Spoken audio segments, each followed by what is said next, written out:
What could feel more romantic than the ruins of medieval castle? You looking at those broken towers somewhere in Europe, and your brain automatically fills in the picture. Beautiful princess, brave warriors, rice king, maybe even a wizard, every required ingredient of knightly romance.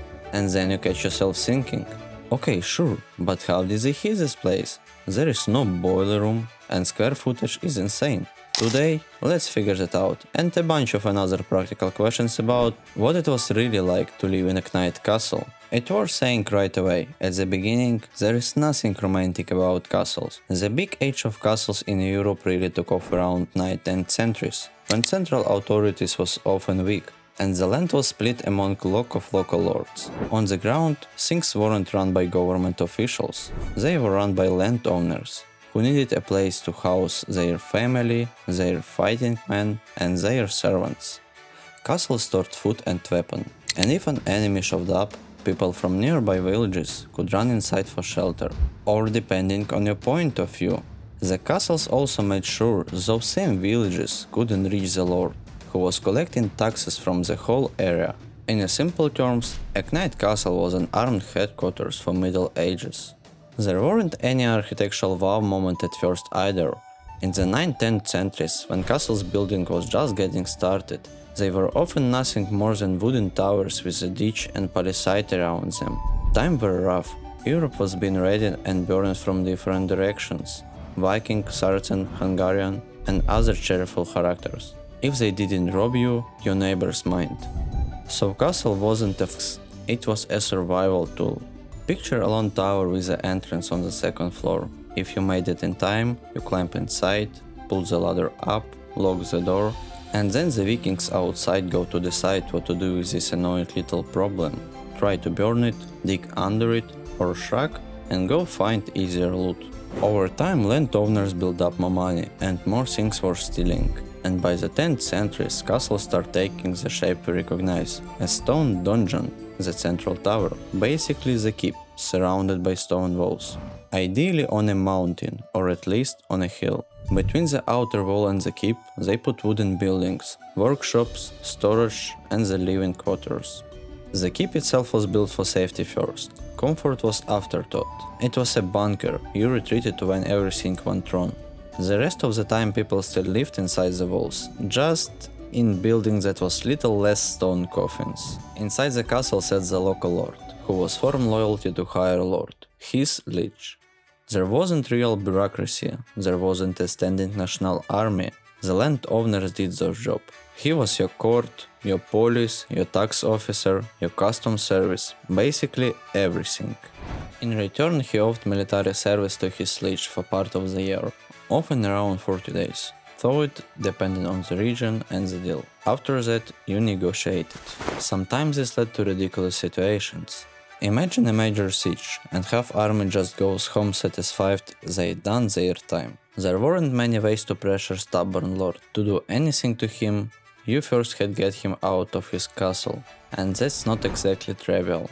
That's where a castle showed why it existed in the first place. Feudal oaths and agreements spelled out exactly what the lord and vassals owed each other, including when either side could break the relationship. Sometimes the paperwork was so cleverly written that historians still smirk on it. Little loopholes, careful wording, who owes help to whom, and under what condition. At home inside his own walls, the lord was absolute boss.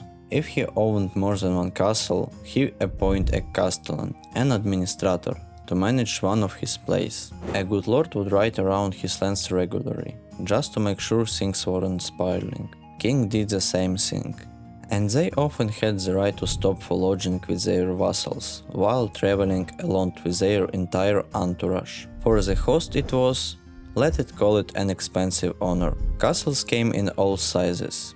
The budget option for poor knights was basically a sturdy stone tower. A powerful lord's castle could feel more like a small town. Take Rack the Chevalier for example. This crusader fortress in what's now Syria was a massive complex of building warehouses, living quarters, workspaces, and at its peak it could hold a garrison of around 2000.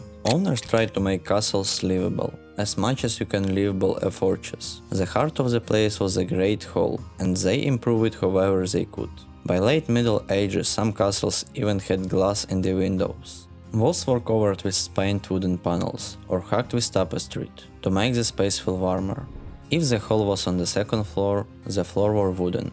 On the first floor, they could be packed earth. In that case, they spread a mix of rushes and grass over the ground.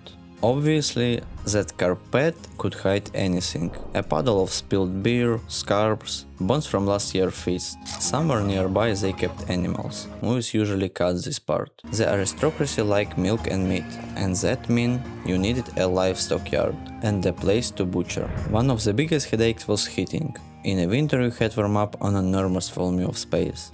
A central hearth barely made a dent. Later, fireplaces helped. But the problem never fully went away. Stone is stone. So yes, sometimes even dukes and counts ended up chopping wood themselves, because good luck waking servants in the middle of the night, and nobody wanted to freeze. Life in a castle was pretty barracks-like. Personal space didn't show up right away, and even then, it was mostly for the owners. In High Middle Ages, they started adding private chambers, little bayrooms. Servants and ordinary soldiers didn't get anything like that. They were lucky if they had their own bed. Despite the stereotype of the filthy Middle Ages, knights knew perfectly well that you needed to wash. The real question was how and where. Water had to be carried by hand. In the best cases, a cistern might be set up high in the castle, and water could be filled down through pipes. There wasn't real sewage either, gravity did the job. Toilets were placed in a little wall projection or connected to slanted chutes, so everything naturally ended up outside the walls, down into the moat. Or, as a grim bonus, onto the head of everyone trying to besiege the place. They tried to make it comfortable. The seats might be covered with fabric, the opening plugged with a cushion, and instead of toilet paper they used rugs, wool, linen, whatever was available. Those refinements had an obvious downside. If the waste outlet was badly built, a determined enemy could try to squeeze through it, and after that experience, his mood wouldn't be forgiven. The more complex castles got, the more stuff they needed. Any castle needed a garrison. A lot of knights didn't own a castle at all, and they hired themselves out to those who did. Below them were sergeants, heavily armed professionals without a knight title, and then regular soldiers. The daily running of the place fell to a steward or manager, responsible for entire household. It was the most skilled job in a castle, basically the management of a large business. Finding an honest one wasn't easy. The temptation for scheming, bribery, and plain old theft was constant. It wasn't rare for a clever manager to end up richer than many lords. A large castle also needed a chaplain. He was often one of few people who could read and write, so he doubled as the castle's paperwork department. Depending on the owner's wealth and status, the staff list could reach into hundreds. There might be even an almoner, someone in charge of giving out charity and leftovers to the poor, and helping anyone who was struggling, from widows to prisoners of war. And then there were messengers, ravens from Game of Thrones of fantasy. Real knights use real people. Messenger work was thankless. There were dark stories about what would happen if you delivered bad news. Whether that was common is hard to say, but the job was stand either way. Castle needed a lot of skilled servants, dozens, sometimes 100, because hunger break discipline faster than any catapult. The most important were cooks and their crew. This whole crowd had to be fit. The cooks practically lived at their station, and it was a good day if they found time to sleep. You also needed grooms and farriers to care for the horses. Blacksmiths too, without them you were stuck. And then, on a line of his own, the barber surgeon. A multi-purpose specialist. He cut hair, shaved beards, pulled teeth, stitched wounds, and gave bloodlettings to everyone who wanted them. In the Middle Ages, that was considered the go-to cure for everything.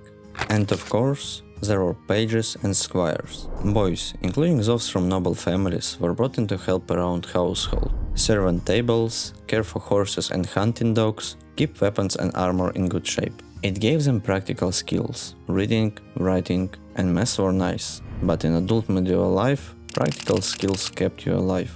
By 14, a boy could become a squire and start serious martial training. Over time, castles grew more comfortable.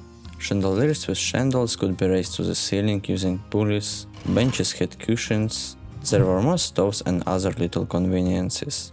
Entertainment was handled by musicians. Minstrels were paid well. They didn't just sing and play. They told stories, traded jokes, spun tales, kept the room alive. Poetry became complex, stories grew long and elaborate. People had a lot of time to kill, and the ability to kill it pleasantly was worth its weight in gold. If you wanted less refinement entertainment, you had options. For example, history preserves the story of a jester named Ronald the Farter. For his special talent, he received a sizable estate from King Henry II of England. If jesters weren't your thing, you could play chess or go hunting. But the castle was still a fortress, and in that role it kept evolving. The core element was the wall, higher and thicker was better. After that came the tricks. Walls were often slightly sloped on the outside, so stones dropped from above would bounce and hit harder. Arrow slits were narrow on the outside and wider on the inside, so an archer or crossbowman could aim more easily. Towers that stuck out let defenders shoot attackers who tried to hack the walls. There were also openings that projected over the wall, where you could drop stones, pour boiling water, hot sand, pitch, or if you were truly wealthy, even boiling oil. Movies love that one. The weakest point was the gate, so it was protected with extra towers, and ideally a barbican, an outer fortification built in front. Storming a castle was incredibly hard. First you had to cross the moat, break the gate, or climb the wall on a ladder, and that was just warm-up. While you climbed, stones came down, boiling water came down. Defenders tried to shove the ladder away and send you falling from what feels like third-story height, so you'd break your legs. Assaults came into categories: carefully prepared, with the best stage of time and long difficult siege works, and total disaster. Guess which kind happened more often? Catapults and ballistades that hurled stones and huge bolts could in theory break walls, but it took time, so the castle paid for itself. What finally killed the classic castles was siege artillery, which could blast huge breaches into the walls and collapse towers. Castles lost their military value. Some became ruins, others became prison and barracks, others evolved into family estates, where the descendants of knights cut windows into once impenetrable walls and ran electricity. A good example is Windsor Castle, the residence of British monarch. 900 years ago it was Norman military base, an invasion-era foothold. Then the fortress that survived several sieges in civil war. Then a comfortable palace surrounded by parks, a place for ceremony and diplomacy. And finally, a tourist landmark. On the other hand, thick stone walls are thick stone walls. Sometimes they're still useful even in the modern world.